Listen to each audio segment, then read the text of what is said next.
বন্ধুরা,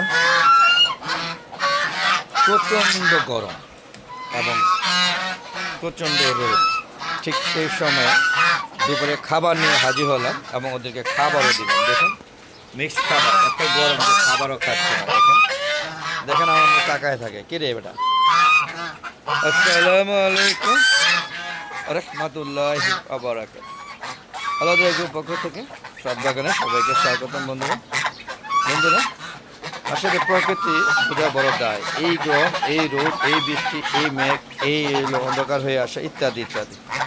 দেখতে পাচ্ছেন আমার বেবি রাজহাঁসগুলো এখন আর বেবি নেই, এগুলো অ্যাডাল্ট হয়ে যাচ্ছে। দেখেন, হ্যাঁ, ওদের কিন্তু এখনও 4 মাস হয়নি। দেখতে পাচ্ছেন বন্ধুরা, 4 মাস হয়নি। দেখেন ওরা কিন্তু বেশ, এগুলি পুরানগুলো বন্ধুরা, মানে এদের আর এদের প্রায় কাছাকাছি আছে। দেখতে পাচ্ছেন, এটা কিন্তু এখন বোঝা যাচ্ছে। দেখেন এই যে কত বড় গলা।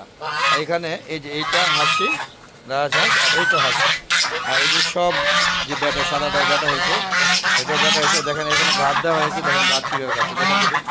দেখুন পাগল হয়েছে কীভাবে, দেখুন কীভাবে ভাত খাচ্ছে। হ্যাঁ, আসলে তাদের উন্মুক্ত অবস্থায় হাঁস মুরগি পাললে ওরা ভালো থাকে, তবে হ্যাঁ ওদেরকে একটু নজরদারি করতে হয়। আর আমি শেডের ভিতরে হাঁস মুরগি পালন করছি, হয়তো আমার শেডের ব্যবস্থাপনা ভালো না, যার কারণে যত মুরগি রাখতেছি সব মুরগি মারা যেতেছে। ইদানিং আবার হ্যাঁ যে বাচ্চাগুলো কিনে নিয়েছিলাম সব মারা যাচ্ছে, একদম সিরিয়াল দিয়ে মারা যাচ্ছে। যাক বন্ধুরা, আসলে হাঁস মুরগি সাথে পালা, হ্যাঁ, আর হলো যত্ন করার জন্য একটা লোক থাকা দরকার, যেটা আমার নাই, যার কারণে আমি রাখতে পারছি না। এই দেখেন আম, এত বড় বড় আমগুলো, সেগুলো আমি রাখতে পারছি না। কী কারণ?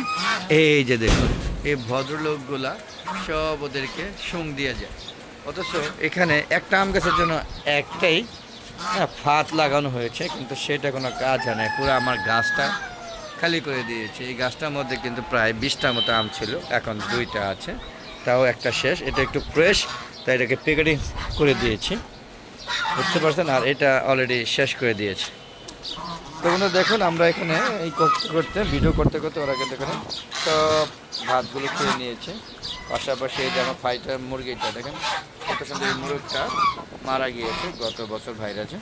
তো এই বছর গত বছর ও খুঁজে ছিল, দেখে বেঁচে আসে না, ও মারা যেত। আমার যত শৌখিন মুরগি আছে সব কবর হয়ে গেছে, মানে মারা গেছে, শুধু এটি বেঁচে আছে। ফাইটার যত বেশি শৌখিন, পাশাপাশি আর কোনো মুরগি নাই অবশিষ্ট। একটা সিল্কি মুরগি আছে, তাও সেটা অসুস্থ ছিল, কিন্তু এখন সুস্থ হয়েছে। হ্যাঁ, আর আপনাদের একটু ঘুরে দেখাইতে পারি যে আমার মুরগিগুলোকে সব আবার এই সাইডে নিয়ে আসছি, মানে খাঁচা চেঞ্জ করতেছি বারবার, কারণ ওই খাঁচার মধ্যে ভাইরাস ঢুকে গিয়েছে। আর এখানে লেয়ার মুরগি, তাও ভাইরাস ধরেছে। এই যে দেখুন লেয়ার মুরগিগুলো তাও ভাইরাসে ধরেছে। এই দেখেন অসুস্থ হয়ে গিয়েছে। এই যে দেখতে পাচ্ছেন, এই যে আমার লেয়ার মুরগি এখানে অসুস্থ আছে, আমি দেখেছি।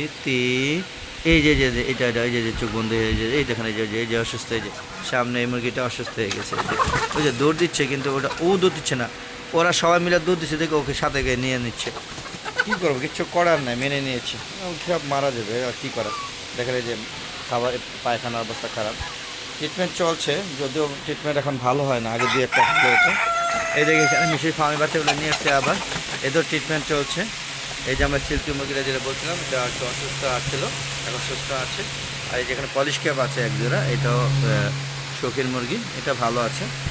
পাশাপাশি এই দেখেন এখানে বাচ্চাগুলো সব অসুস্থ, সব ট্রিটমেন্টের জন্য এখানে নিয়ে আসছি। এবং এই যে মারা আছে, এই যে মারা যাচ্ছে, এই যে অপেক্ষা পহল করছে। আর এই জায়গায় সব জায়গায় ফ্যান লাগিয়ে দিয়েছি। হ্যাঁ, তারপরে ওদেরকে আমি রাখতে পারছি না। দেখে সব জায়গায় ফ্যান লাগিয়ে দিয়েছি, কিন্তু কী কারণে হ্যাঁ ওদেরকে আমি রাখতে পারছি না সেটাই বলতে পারছি না। এই যে এটা কিন্তু অসুস্থ, এই যে দেখেন এই যে শরীরে লড়তে পারছে না রে। না, এগুলো ধরে বসবে, সব ধরে বসবে, যত ভ্যাকসিন করা সব কিছু করা আছে, আর কিছু করার নেই বন্ধুরা। আমি আসলে ব্যর্থ, নিজে পারছি না ওদেরকে হ্যাঁ প্রস্তুত করতে। দেখেন অনেক চেষ্টা করছি, তারপর ওদেরকে রাখতে পারছেন। যাক বন্ধুরা, চলুন এখান থেকে বেরিয়ে যায়। তো বেরিয়ে যাওয়ার আগে দেখেন এই যে আমাদের কবুতরে 3টা, আর একটা আছে, মানে ডিম পারছে, 4টা আছে। 2টা ছিল, 6টা মারা গিয়েছে। এগুলো আর কি বিক্রি করার পরে অনাকাঙ্ক্ষিতভাবে থেকে গেছে, তো তাদেরকে রাখছি, পালতেছি আর কি। দেখেন এই যে বড় হয়ে যদি এখন অসুস্থ হয়ে যায়, এটা কি মানা যায় বন্ধুরা? তো বন্ধুরা দেখেন কতগুলো লাইট লাগিয়ে দিয়েছি যাতে আলো থাকার জন্য। তো বন্ধুরা বেরিয়ে যাচ্ছি, যদি আমার ভিডিওটা ভালো লাগে তবে অবশ্যই আমার চ্যানেল সাবস্ক্রাইব করে পাশে বেল আইকনটা ক্লিক করে দেবেন। বন্ধুরা ইউটিউব চ্যানেলের ভিডিওগুলো 4টার পরে আপলোড করে থাকে দেখা আমন্ত্রণ জানাচ্ছি। আর বন্ধুরা অবশ্যই চ্যানেলটাকে সাবস্ক্রাইব করে পাশে বেল আইকনটা ক্লিক করে দেবেন, পাশাপাশি শেয়ার করে সবাই দেখার সুযোগ করে দেবেন। আর আপনারাও ছাদ বাগান করবেন এবং আপনারা যারা ছাদ বাগান করে আছেন এরকম কেউ যে ভিডিওগুলো দেখেন অবশ্যই শেয়ার করবেন যে আপনাদের হাঁস মুরগিগুলো কীভাবে লালন পালন করে থাকেন। হয়তো আমার কোথাও ভুল আছে সেটা সংশোধন করে নেব।